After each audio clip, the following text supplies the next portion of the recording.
दूजो कबीर विजयदान देथा। ये भारी भरकम पोथे कबीरा जाने जितने थोथे। ये धर्म करम के पथ सारे मल कीचड़ के ही गलियारे। ये तीरथ बरत के धाम जिनसे अल्लाह बचाए राम। ये भाग भरम की शोभा तौबा रे बापू तौबा। ये ऊंच नीच की बातें अनंत कजियारी रातें। ये राव रंग के जाले सरासर झूठे और काले। सूरज उगने पर ही मिटती रात, दिशा दिशा में स्वर्णिम प्रभात। तो वक्त के मुताबिक ये बात बरसों पुरानी है कि हरियाली के बीच और हवा के झूले पर एक गांव बसा हुआ था, जहां धर्म करम के सांचे में ढले नितनेमी इंसानों की बस्ती पर एक झोंपड़ी टली हुई। उस झोंपड़ी में बसने वाले व्यक्ति का नाम तो कुछ और ही था, पर गांव और इलाके के लोग उसे व्यंग और ताने के बहाने कबीर के नाम से बतलाते थे। अलाव के चारों ओर बैठकर कभी कभी उस बस्ती के लोग पुरजोर शब्दों में कहते थे कि किसी औरत की कोख से जन्म न लेकर ये कबीर कुकर मुत्ते या नाग छतरी की तरह अपने आप ही जमीन से उगा होगा। इंसान की औलाद होता तो इंसान माफिक बातें करता। सूने आकाश में कोई बदली का टुकड़ा सहसा प्रकट हो जाता है, वैसे ही एक दिन वो कबीर अचीता ही उस बस्ती में प्रकट हुआ। तभी से जुलाहे का काम तो बहुत उम्दा करता, पर बातें एकदम उल्टी, सिर फिरी और बेहुदी करता था। कद काठी और चेहरा तो फबदा और सुंदर, पर बातें एकदम ऊट पटांग। कैसे और कहां से अनमापे की सूझती सो तो वो ही जाने, पर हाथ का पूरा उस्ताद। उल्टी खोपड़ी का था, जैसे घुंघराले काले बाल वैसी ही टेढ़ी मेढ़ी और काली स्याह बातें। कालीन, शाल और कंबलों में बेल, बूटे, झाड़, झंखाड़ और फल पत्ते तो ऐसे बुनता कि गोया सचमुच के हों। उसके हाथों बुने कालीन के फूलों पर भंवरे भ्रम से मंडराते थे, और कभी पके फूलों के भुलावे में तोते चोंच मारने लगते थे। अगर हाथों की कारीगरी के समान उसमें अक्ल भी होती तो फिर क्या ही कहना था। न कबीर की सनक और न उसकी बेवकूफी की कोई सीमा थी, और न बस्ती के लोगों की चिकचिक का कोई छोर। कबीर के हुनर की बातें हवा में घुली हुई थी, समूची रियासत में उसकी शोहरत थी। एक दफा ऐसा इत्तेफाक हुआ कि देश के मालिक राजा ने राजकुमारी के साथ गांव के तालाब किनारे पड़ाव डाला। 101 घोड़ों का लश्कर घने बरगद की छांव तले पसीने में सराबोर घोड़ों को बहुत देर बाद विश्राम मिला। सुरंगी जाजम बिछी। भनक पड़ते ही समूचा गांव राजा और राजकुमारी के दर्शन की खातिर हाजिर हुआ। राजा ने खुशी खुशी जनता को दर्शन दिए। सहसा राजकुमारी के कानों में कबीर के नाम की फुसफुसाहट सुनाई पड़ी। राजकुमारी ने छलकते उत्साह से पूछा, क्या कबीर का गांव यही है? लोगों ने जवाब दिया कि गांव तो मालिकों का है, पर कबीर यहीं रहता है। राजकुमारी का उत्साह गले में समाया नहीं।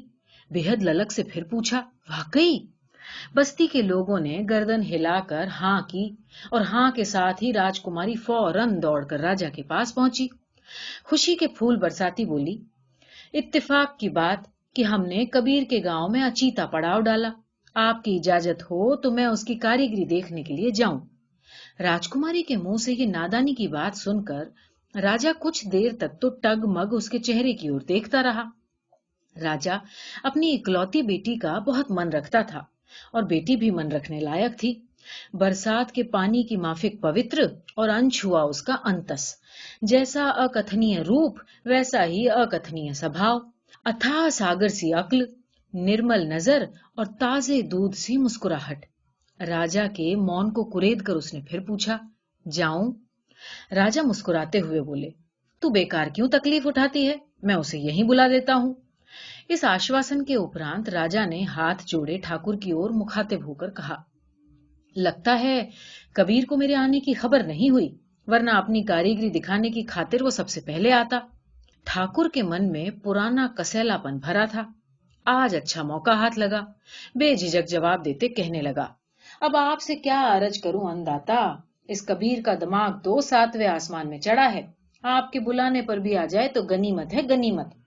अब राजा तो राजा होता है, जन जन का मालिक, सर का मुकुट। किसी की मजाल जो राजा के आदेश को टाल सके। मौत अगर बख्शे तो मौत की मर्जी, पर राजा की तो सपने में भी ऐसी मर्जी नहीं होती। राजा के गुमान पर गोया तकुआ भोंप दिया गया हो। पुतलियों की रंगत बदल गई। गरजते हुए ठाकुर पर ही बरस पड़ा। ठाकुर, तुम्हारी अकल और जबान तो ठिकाने हैं? किसके सामने क्या बकते हो? कुछ होश भी है? सरकार के आदेश से बेपरवाह नालायक तुम्हारे यहाँ फल फूल रहे हैं और तुम ठाकुर कहलाते हो? ठाकुर के रोम रोम में कंपी घुस गई। घोड़े पर सवार होकर मौत आई, उसमें कसर नहीं। अटकते हुए बमुश्किल बोल पाया, अंदाता, मेरी तो औकात ही क्या, ये पागल कबीर तो भगवान की भी नहीं सुनता। राजकुमारी की खुशी पर तो पाला पड़ गया। बात सीमा से बाहर निकलती दिखती है, वापस कैसे समेटी जाए। राजकुमारी को भी पहली मर्तबा अपनी अकल का पैंदा उखड़ता नजर आया। तब भी उसके मन में अक्ल के परे अटूट धीरज था। अब एक पल की भी देरी होने से राजा के गुमान का सांप हरगिज वापस बांबी में नहीं घुसेगा। बीन के बोल सुनकर शायद रीझ जाए। वो राजा के करीब आकर बोली, आपसे बड़ा कला का पारखी दूसरा कौन है? आपके मुंह से ही तो मैंने ये सीख की बात सुनी है कि कलाकारों की आदतें कुछ सन की होती हैं। उनकी कद्र तो जानने वाला ही जानता है। और आप ही तो फरमा रहे थे कि कलाकार विधाता के साक्षात अवतार होते हैं। लाखों करोड़ों दिखती आंखों में उनको पहचानने वाला एक दीठ बड़ी मुश्किल से मिलता है। ये बेअक्ल ठाकुर बेचारा दारू और ऐश के अलावा कुछ जानता ही नहीं। उफनते दूध पर मानो ठंडे पानी का छींटा लगा हो। राजा मुस्कुराने की कोशिश करते हुए कहने लगा, मेरी लाडली बेटी, तेरी समझ के आगे हार माननी पड़ती है। राजकुमारी बीच में ही जल्दी से बोली, ये जैसी तैसी समझ आप ही की बख्शी हुई है, मेरी तो बिसात ही क्या। राजकुमारी के गालों पर हाथ फिराते राजा कहने लगे, तेरी बिसात का वजन मैं जानता हूं। तेरा स्वभाव और अंतस तो ऐसा है कि बेटा बेटी दोनों की कमी पूरी होती है। अगर तू वक्त पर बात नहीं संभालती तो मेरे हाथों कबीर की मौत थी। ये किस तरह का अबूझ है कि राजा के इज्जत कायदे भी नहीं समझता। चल, तेरे साथ मैं भी चलता हूँ। तारीफ सुन सुनकर कान पक गए। बेचारे कारीगर का वक्त जाया करना ठीक नहीं। जनता तो राजा की औलाद के समान होती है। जब वहां चलना ही है तो देरी का क्या फायदा। ये बात कहकर राजा आप ही जिस ओर मुंह था उस तरफ चल पड़ा। ठाकुर हाथ जोड़कर लपकते हुए राजा के सामने आया और बोला, गरीब नवाज इधर पधारिए, कबीर की झोपड़ी का ये रास्ता है। राजा ने मुड़कर ताज्जुब से पूछा, झोपड़ी? ऐसे मशहूर कलाकार की झोपड़ी? अपने भले बुरे का भी तुम्हें होश नहीं? इन लक्षणों से ये ठिकाना ज्यादा देर नहीं टिकने का। जूड़ी के बुखार के मरीज की तरह ठाकुर थर थर कांपने लगा। टूटते सुर में बोला, अंदाता, आंखों से देखे बगैर इस सीढ़ी की करतूतों पर आपको यकीन नहीं हो सकता। राजकुमारी बात को खत्म करती सी बोली, पर अब देर ही क्या है, जिसकी करतूत होगी सामने आ जाएगी। बेटी की अक्ल पर अभिमान करता राजा बोला, हाँ हाँ, अब देर ही क्या है। 50 आदमियों का जत्था राजा के पीछे पीछे कबीर की झोपड़ी पर पहुंचा। नए खारिये से छाई कच्ची झोपड़ी, मुरड़ गोबर से लिपी, मांडनों से चित्रित आंगन, देवता खेले ऐसा साफ सुथरा। बैठकी पर बैठा कबीर करघा चला रहा था। गुलाबी ऊन का ताना तना हुआ था। सुरंगे तानों के बीच सटासट नली चल रही थी। दरवाजे पर लोगों की हलचल सुनी तो उसने पीछे मुड़कर देखा। गांव मालिक के साथ एक अजनबी प्रौढ़ आदमी, रेशमी अचकन, सोने का मुकुट, बांकी मूछें, कमर से लटकी सोने के म्यान की तलवार, और उसके नजदीक ही एक खूबसूरत लड़की खड़ी थी। न जवानी अंगों में समा रही थी और न रूप। उस रूप के परस से सुरंगी पोशाक की रौनक दिप दिप कर रही थी। मृग नयनी सी बड़ी बड़ी आंखों से समझदारी की आभ साफ झलक रही थी। अपने होठों पर पवित्र मुस्कुराहट छितराते कबीर झटपट उठ खड़ा हुआ। हैरत भरी निगाहों से वो लोगों के चेहरे बारी बारी से देखने लगा। वो देख ही रहा था कि ठाकुर झुंझलाहट दर्शाते कहने लगा, अब ये बावले की तरह टगमग क्या देख रहा है? तेरे अहोभाग्य कि देश के मालिक, 3 लोक के नाथ खुद तेरे घर पधारे हैं तेरी कारीगरी देखने की खातिर। अब उल्लू की तरह आंखें क्या फाड़ रहा है? कालीन या शॉल हो तो नजर कर। राजकुमारी ने कारीगरी से पहले नजर भर कर कारीगर को देखा। तांबई रंग, काले भुजंग बाल और काली भुजंग दाढ़ी, सफेद अंगरखी, सफेदी धोती घुटनों तक, घुंघराली घनी रोमावली, बर्फ जात धवल बत्ती सी, शीतल मुस्कुराहट, अंगों से परे मोहक रूप, राजकुमारी को इंसान के रूप में पहली दफा असली इंसान नजर आया। कबीर एक अबूझ बालक की मानिंद कहने लगा, आपने तो यहाँ आने की तकलीफ की, मैं तो जैसा तैसा सिर्फ जुलाहे का काम जानता हूँ। आप इसे कारीगरी माने तो आपकी मर्जी, पर मैं तो इस काम के सिवाय किसी दूसरे काम के लायक नहीं हूँ। सहसा राजकुमारी को भंवरों की भनभनाहट सुनाई दी। एक गुलाब के पौधे पर फूलों के ऊपर भंवरे मंडरा रहे थे, पर यह पौधा तो धरती से अधर होते हुए भी हरा भरा था। इस माजरे पर यकीन करने के लिए वो दौड़कर पौधे के करीब पहुंची। ऊपर हाथ फेरने पर मालूम हुआ कि ये तो बुनाई का पौधा है। आगे अलगनी पर 4-5 कंबल और शॉल लटक रहे थे। राजा और राजकुमारी ने अपनी सुध बुध बिसराकर खुद उन्हें खोला। तहें खुलते ही एक एक चित्र की बनावट में उनकी नजरें उलझ गईं। काली घटा में गोया वाकई बिजली चमचमा रही हो, कहीं आंधी का अंधड़ तो कहीं बवंडर की घूमर, कहीं इंद्रधनुष तो कहीं रेगिस्तान की बल खाती लहरें, कहीं हरे करील पर लटके लाल ढालू ही ढालू। शिकारी राजा को बिलों की पहचान थी। एक कालीन की तह खुलते ही उसने हैरानी से पूछा, अरे ये लोमड़ी के बिल की तरह क्या है? भीतर लोमड़ी तो छुपी हुई नहीं है? कबीर मुस्कुराते हुए बोला, आपने पहचान तो खूब की, वास्तव में ये लोमड़ी का बिल ही है। राजकुमारी शहद घुले सुर में बोली, पर लोमड़ी के बिल में तुम्हें ऐसी क्या खूबसूरती नजर आई? कबीर के मन लायक सवाल था, सो उसने उत्साह से जवाब दिया, कुदरत की हर वस्तु एक दूसरी से बढ़कर है, न कोई 19 न कोई 20। राजकुमारी के रूप को ये बात काफी बुरी लगी। भद्दा सो भद्दा, सुंदर सो सुंदर, दोनों सरीखे कैसे हो सकते हैं भला? वो बोली, फिर खूबसूरत और बदसूरत का मतलब क्या? खूबसूरत को कौन पूछेगा? कबीर धीरज से कहने लगा, खूबसूरत और बदसूरत का फर्क तो फकत इंसान की समझ और नजर का विकार है। आपको शायद विश्वास नहीं होगा, एक दफा जंगल से गुजरते समय मेरी नजर लोमड़ी के बिल पर पड़ी। उस वक्त मुझे वो चांद से ज्यादा खूबसूरत लगा। अगले दिन करघे पर बैठा तो आप ही लोमड़ी का बिल बन गया, हूबहू उस बिल के उन्मान। राजा होंठ चबाने के उपरांत बोला, जंगल वाला बिल तो राम जाने मेरे मन भाता या नहीं, पर तेरी ये कारीगरी तो जैसे मुंह बोलती हो। कहीं विधाता का अंश तो तेरे हाथ नहीं लग गया? आंखों देखी वस्तु बड़ी मुश्किल से हाथों में पकड़ आती है। देखने में तो कोई नहीं चूकता, पर हाथ सभी के चूकते हैं। कबीर गर्दन हिलाते कहने लगा, देखने में चूक होती है तभी हाथ चूकते हैं। किसी वस्तु को देखते समय मेरी आंखें हाथ बन जाती हैं और करघे पर बैठते ही मेरे हाथ आंखें बन जाते हैं। राजकुमारी ने पहली मर्तबा इंसान की जबान से इंसान के बोल सुने। ये तो बराबरी के भाव से बेहिचक बातें कर रहा है, इसकी नजर में तो कोई छोटा बड़ा नहीं। राज दरबार का तो माहौल ही अलग। इंसानों के मुखौटों में वहां सियार, कौवे, पिल्ले, गधे और मेमने इधर उधर चक्कर लगाते रहते हैं। इंसान की योनि में आकर भी कोई इंसान की मर्यादा नहीं जानता। राजकुमारी होश संभालने के बाद जिस मर्यादा को देखने की खातिर तरस रही थी, वो पहली मर्तबा कबीर के चेहरे पर साफ नजर आई। उसका हृदय खुशी से हिलोरे लेने लगा। कबीर के उन्मान कलाकार रियाया का किस राजा को गर्व नहीं होगा? उसकी पीठ थपथपाते राजा बोला, धन्य है तेरी आंखें और धन्य है तेरी अंगुलियां।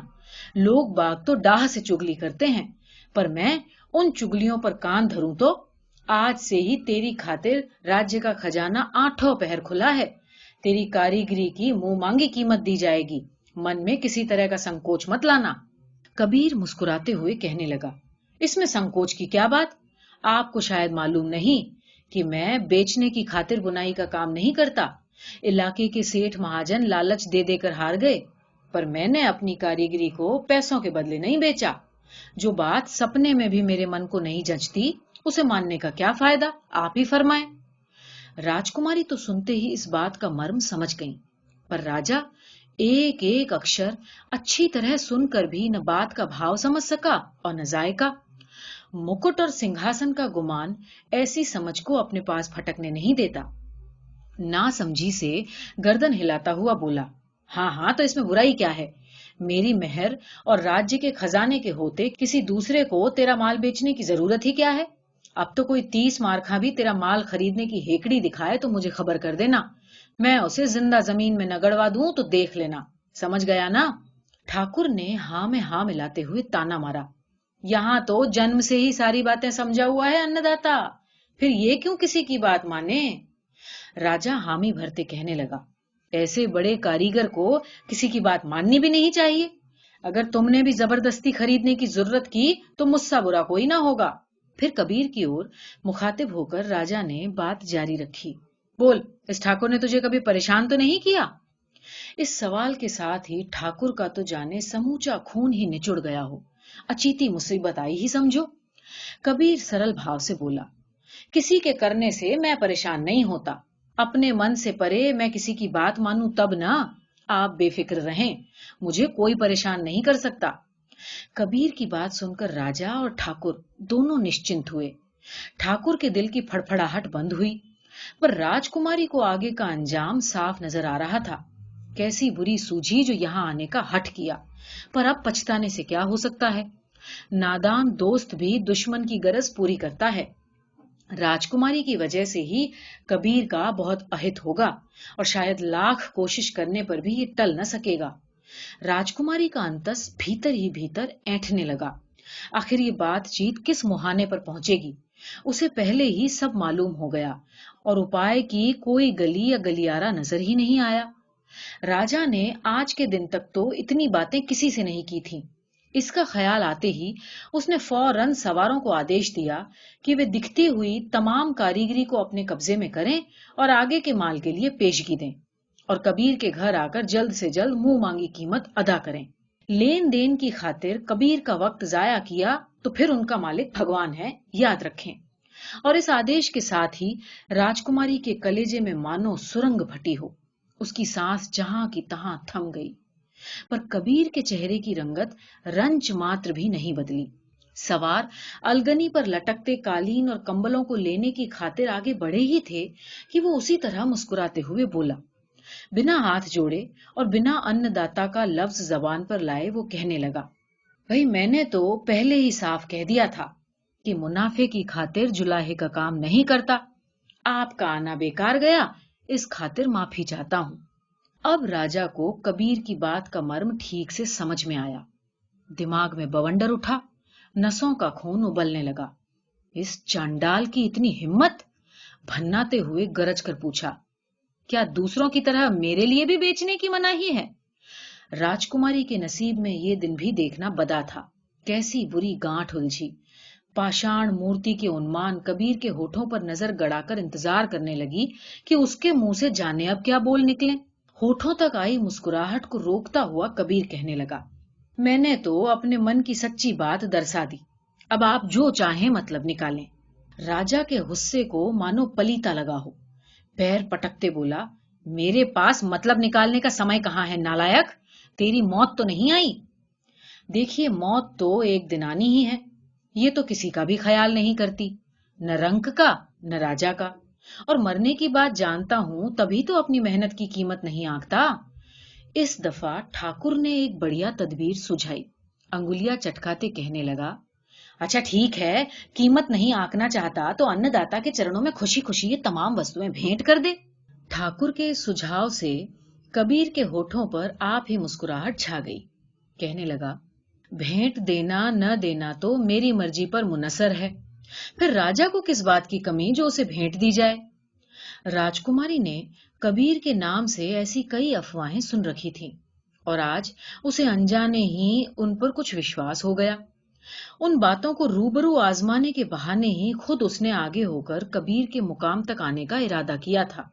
पर अब प्रत्यक्ष अपने कानों से ये बोल सुनकर भी उसे ये यकीन नहीं हुआ कि कोई इंसान की औलाद राजा के मुंह पर इस तरह बेझिझक अपने अंतस का साँच प्रकट कर सकता है। अबोध बालक के सिवाय किसका ऐसा निर्मल हृदय हो सकता है। बढ़ती उम्र और समझ के साथ 100 में से 105 इंसानों को कीचड़ से सनना पड़ता है, तब ये अकेली बानगी कैसे बची रह गई। राजकुमारी के रोम रोम में घुसा डर किसी अदीठ जादू के जोर से अदेर अनंत फक्र और हर्ष में बदल गया। इंसानों के जमघट में फकत इंसान नाम की कमी है, इस पुतले से मिलकर तो खुद मौत भी अपना भाग्य सराहेगी। ऐसी मौत पर तो लाखों जीवन निछावर, और मारने से ज्यादा तो राजा का भी वश नहीं। फिर मरने का डर न होने पर कैसी जोखिम, कैसी हिचकिचाहट। मरना निश्चित है, तब भी तमाम लोग मरने से डरते हैं।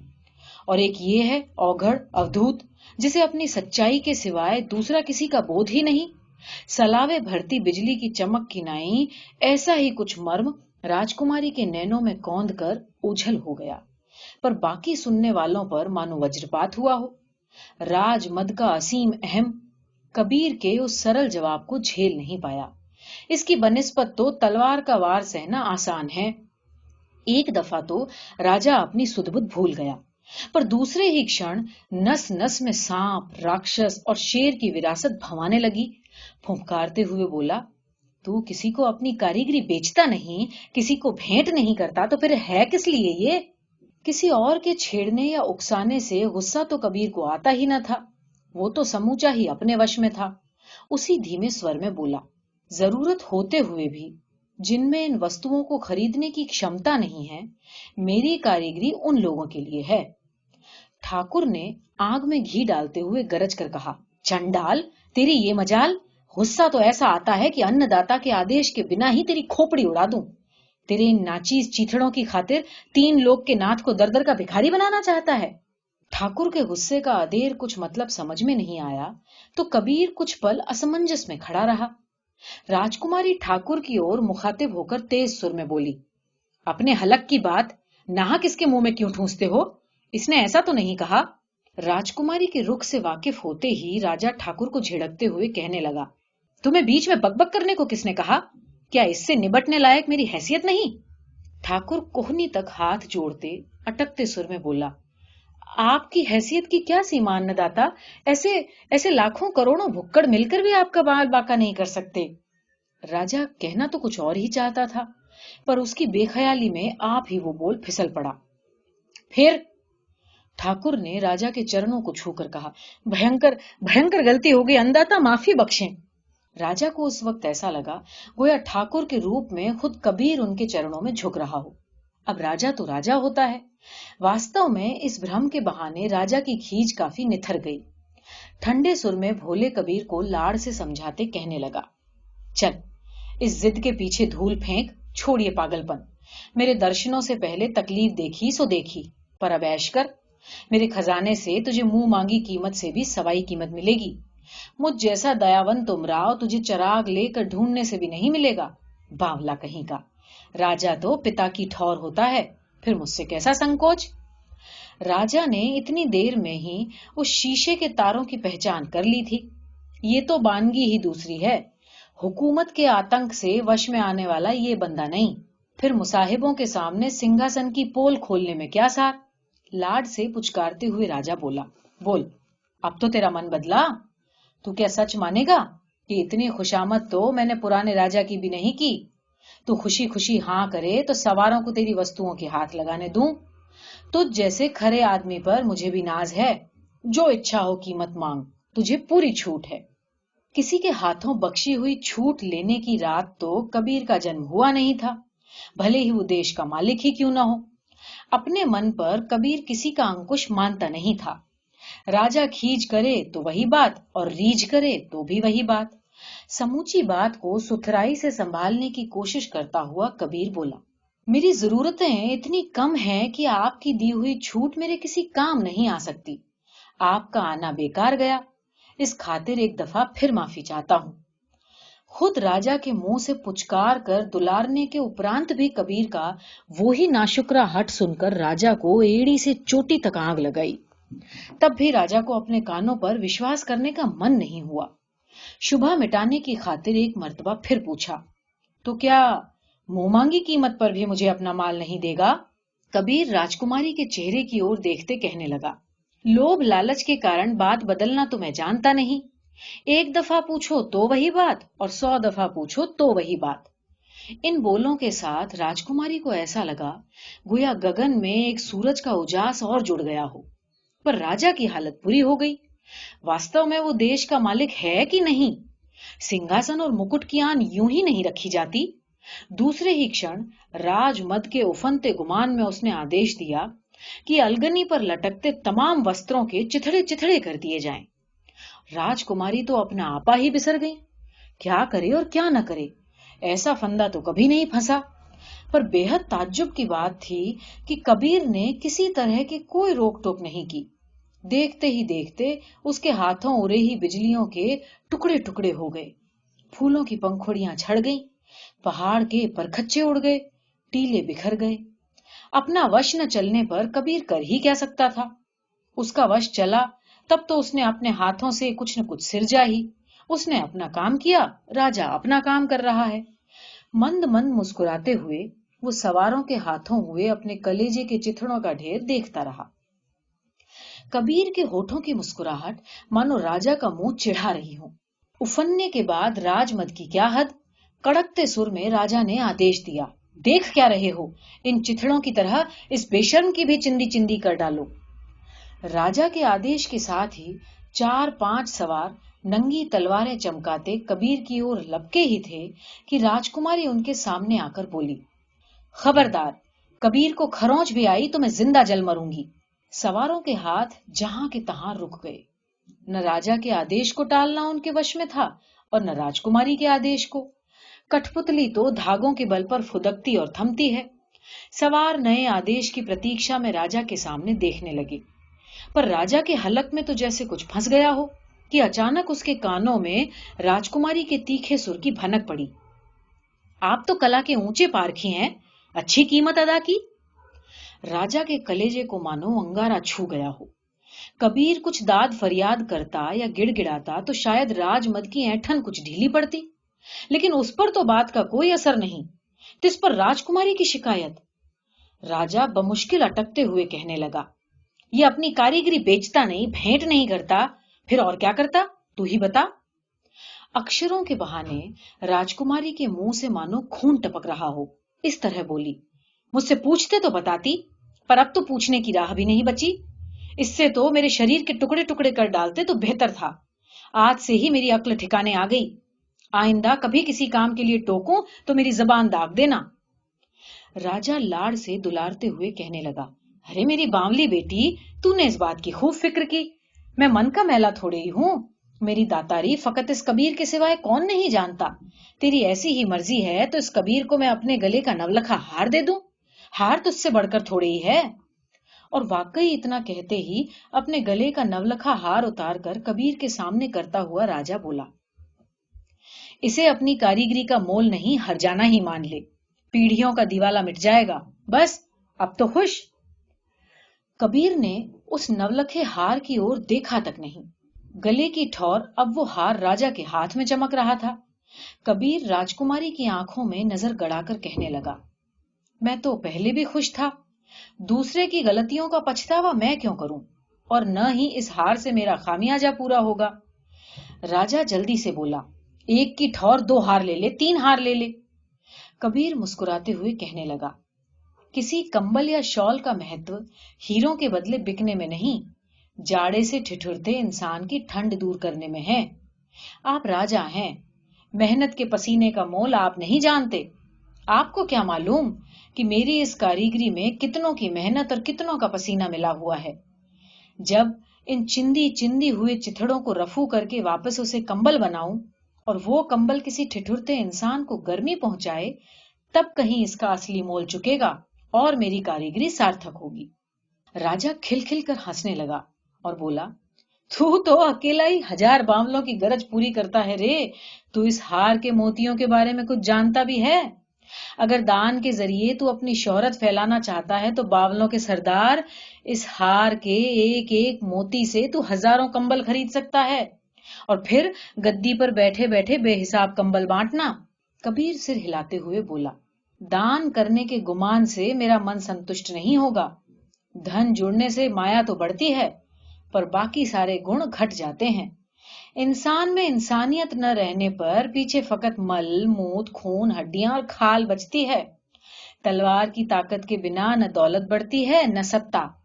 तलवार और सिंहासन के आतंक से मौत डरती हो तो दूसरी बात है। राजमद की धुंध के कारण राजा को कुछ सूझता ही नहीं था। कबीर की जबान से मौत का नाम सुनकर राजा को पहली मर्तबा ध्यान आया कि देर सवेर मौत तो सबको आनी ही है, पर उसकी बात अलग है। वो देश का मालिक है। आवाज को दबाकर कहने लगा, अच्छा कबीर, एक बात तो बता, और देख, सही सही कहना, मुझे तुझ पर भरोसा है। ये नौकुंटी राज्य का सिंहासन, ये अखूट खजाना, ये विशाल फौज, ये चमचमाती तलवारें और ये हाथी घोड़े, क्या इस मरी मौत से मेरी रक्षा नहीं कर सकते? क्या नाचीज रियाया की तरह मुझे भी एक दिन मरना होगा? मुस्कुराहट के उजले सुर में कबीर बोला, लो, ये भी कोई पूछने की बात है? एक गहरी आह भरकर राजा बोला, पूछने की बात है तभी तो पूछ रहा हूं।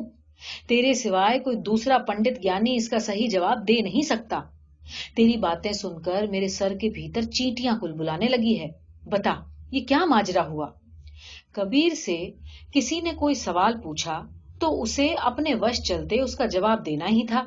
कहने लगा, देखिए, मेरे लाख समझाने पर भी ये आपकी समझ में नहीं आएगा, क्योंकि ये सिंहासन, मुकुट, खजाना, ये फौज, ये चाकर कदम कदम पर आपकी राह रोकते हैं। आपकी आंखों पर राजमद का जाल छाया है। इस खातिर न तो आप सत्य का परस कर सकते हैं और न दर्शन। लगता है कि आज जिंदगी में पहली दफा सत्य के जगमगाते सूरज की झलक देखने के लिए आपके कलेजे में हूक उठी है। ये चींटियों की हलचल शायद उसी की है। एक अबूझ बालक के उन्मान हामी भरते राजा अधीरता से बोला, हाँ, उसी की है, बिल्कुल उसी की है, पर मेरे मन की बात तूने कैसे जानी? राजा की आंखों में नजर गड़ाकर कबीर बोला, अभी आपका मन गंदला नहीं हुआ है, मुझे उसके आर पार दिख रहा है। तू कहता है तो दिखता होगा, पर मैं तो आज अजीब उलझन में फंस गया हूं। क्या तेरा ये सांच हुकूमत के दबदबे से भी बड़ा है? आज से पहले किसी ने भी कबीर से ऐसे गूढ़ सवाल नहीं पूछे थे, और तब भी उनका जवाब देने में उसे कोई अड़चन नहीं हुई। अदेर बोला, कहां बेचारी हुकूमत की चिंगारी और कहां सांच का तपता सूरज। पर राज्य की तरह इस सांच का कोई राजा नहीं होता। उसमें सभी की एक सी मिल्कियत है, पर इस मिल्कियत पर हक जतलाने की हिम्मत चाहिए, हिम्मत। राम जाने क्यों राजा के मन में उस वक्त किसी तरह का कोई दुराव नहीं था। सभी के सामने वो कबूल करते हुए कहने लगा, अपनी हिम्मत का असली कूता तो मुझे आज हुआ है। तू क्या सच मानेगा कि इतनी बड़ी रियासत का राजा होकर भी मैं मन ही मन तुझसे डर गया? कबीर टिटकारी देते हुए बोला, ये तो बहुत बुरी बात हो गई। मैं न तो किसी से डरता हूं, न किसी को डराना चाहता हूं, और भला मुझसे डरने की क्या बात? राजा 2-3 दफा गर्दन को हिलाते हुए बोलने लगा, वो तो मैं जानता हूं, या मेरा जी जानता है। आसपास खड़े दरबारियों और ठाकुर के आश्चर्य की सीमा न रही कि देश के मालिक होकर राजा आज यूं आए बाएं क्या बक रहे हैं। कहीं दिमाग तो नहीं फिर गया? राजा के डरने से कहीं राज्य चलता है भला? ये छली कबीर जरूर कोई जादू टोना जानता है। इससे तो किनारा करना ही बेहतर। ठाकुर ने दोहरे होकर अर्ज की, अंदाता, थाल अरोगने के लिए देर हो रही है। आपके अरोगने के बाद ही बस्ती के लोग बासी मुकुल्ला करेंगे। ठाकुर की आवाज सुनते ही राजा को वापस चेत हुआ। अपने असली खोल में आते ही उसका सुर बदल गया। गगन की ओर ऊपर देखते हुए बोला, सूरज तो सिर चढ़ाया और अभी तक तुम्हारी बस्ती का मुंह बासी ही है। ठाकुर ने महाराज की जय हो कहने के उपरांत गर्व से कहा, आपके अरोगने से पहले तो मेरी स्वामी भक्त रियाया गले से थूक तक नीचे नहीं उतारती। रोटी खाना तो बड़ी बात है। राजकुमारी ने खुद चलने की जल्दी दर्शाई तो राजा झट से अपने डेरे की तरफ चल पड़ा। राजा के पीछे सभी चुपचाप रवाना हो गए। पीछे रहा फकत अकेला कबीर और फटे हुए चिथड़े। काम तो आखिर करने से ही निपटेगा। नाहक सोच विचार में क्या सार। हुकूमत की रंगत ऐसी ही हुआ करती है और हुकूमत की ताकत के आगे कोई था नहीं। वो चुपचाप गुमसुम सुई डोरा लेकर अपने काम में जुट गया। उसके पोरों का परस पाने से तो ये चिथड़े भी मुंह बोलने लग जाएंगे। तत्पश्चात कबीर को न वक्त ध्यान रहा, न हवा का और न उजास का। कब दिन ढला, कब सांझ हुई, उसे इसका कोई एहसास ही नहीं था। सुई की नोक में ही उसकी तमाम दुनिया बसी हुई थी। कब सूरज की रोशनी अंधेरे तले दब गई और कौन दीपक जलाकर उसकी बाईं बाजू सारी रात अविचल बैठी रही, गोया रैना दे अपनी गरज से हथेली में दीपक लिए बैठी हो और मानो कई युगों ने वापस लौटकर उस रात के झिलमिलाते तारों में शरण ली हो। तड़के सूर्योदय के वक्त दीपक का उजाला अपने आप में सिमट कर सर हिलाने लगा, तब कबीर को चेत हुआ और दिया बुझाने के साथ ही उसकी आंखों ने जो नजारा देखा तो उसे लगा कि कहीं वो नींद में सपना तो नहीं देख रहा। आंखें मसल कर फिर देखा, ये तो वास्तव में राजकुमारी हथेली में दीपक लिए सामने बैठी है। समूची दुनिया का सारा आश्चर्य मानो उसके गले से फूट पड़ा। आप? राजकुमारी ने कोई जवाब नहीं दिया। कबीर के हाथों रफू किए पहाड़ के आर पार नजर गड़ाकर एक टक देखती रही। कबीर पछतावे के सुर में माफी मांगता सा कहने लगा, मुझे न तो आपके आने का कुछ ख्याल था, न दीपक के उजाले का। इस दफा राजकुमारी के गुलाबी होठों से आप ही अमृतवाणी झनकी। मुझे भी कहाँ ध्यान था कि मैं कब डेरे पर पहुंची और कब वापस रवाना हुई। आंगन में पांव धरते ही मैं जान गई कि तुम्हें सुई और डोरे के सिवाय कोई दूसरा होश नहीं। आई तो बहुत सारी बातें करने के लिए थी, पर अब कुछ भी पूछने की जरूरत नहीं। मौन से बढ़कर दूसरी कोई वाणी नहीं। बेकार बकवास से क्या फायदा। एक सुई और हो तो मुझे भी दे दो। ये काम इतना आसान नहीं, कबीर ने कहा। ये तो करने पर ही पता चलेगा। सुई देते हुए कबीर को रत्ती भर भी यकीन नहीं था कि राजकुमारी उससे भी पटु है। फकत लिहाज की वजह से सुई दी, पर पहले टांके की लकब से ही वो अच्छी तरह जान गया कि ये हाथ तो जो चाहे कर सकते हैं। कबीर ने हैरानी से पूछा, आपने ये काम कब सीखा? सीखा कब? आज ही से तो सीखूंगी। इतने बरस सुई का नाम सुना था, हाथ में अभी ही ली है। कबीर की खुशी का कोई और छोर नहीं रहा। कहने लगा, बात तो यकीन करने लायक नहीं है, पर आपकी बात को झूठ भी कैसे मानूं? राजकुमारी सुई चलाते चलाते बोली, आप जैसे गुरु मिलने पर कौन क्या नहीं सीख सकता। सारी रात आपकी देखा देखी आंखों को पोर और पोरों को आंखें बनाने का काम सीखती रही। समूची बात बताने पर सत्य की मर्यादा कलंकित होती है। राजकुमारी आगे भी कुछ कहना चाहती थी, पर सहसा राजा आंगन में खड़ा नजर आया, साथ में ठाकुर और 8-10 सवार। राजकुमारी से आंखें चार होते ही राजा कहने लगा, मैं जानता था कि तू यहीं मिलेगी। राजकुमारी के चेहरे पर लज्जा की झाई घुल गई। राजा को इतना धीरज कहां। कबीर के सामने देखते बोला, तू तो मुझे नाचीज कंबल तक भेंट करने को राजी नहीं हुआ, सो तेरी मर्जी, पर मैं तुझे ऐसी चीज भेंट करने के लिए आया हूं जिसका सपना भी तेरे लिए नामुमकिन है। बोल, तू ही बता, ऐसी कौन सी भेंट हो सकती है? संकेत बिल्कुल स्पष्ट था, फिर भला कबीर क्यों न समझता। गंभीर सुर में बोला, मैं न तो किसी की भेंट कबूलता हूं और न किसी को कोई भेंट करता हूं। राजा ताली बजा बजा कर खिलखिल हंसने लगा। बोला, ये भेंट ऐसी वैसी भेंट नहीं, इंद्र भगवान का भी मन डोल जाए ऐसी भेंट है। बताऊं? राजकुमारी के हथलेवे में समूचे राज्य का दहेज। राजा की ये फूहड़ बात सुनकर कबीर को बेसाख्ता हंसी आ गई। हंसी थमने पर कहने लगा, ऐसी भेंट का तो सपना ही बुरा। मैं तो शादी ब्याह के लफड़े में पड़ना ही नहीं चाहता, और इस लफड़े के साथ राज्य का दहेज।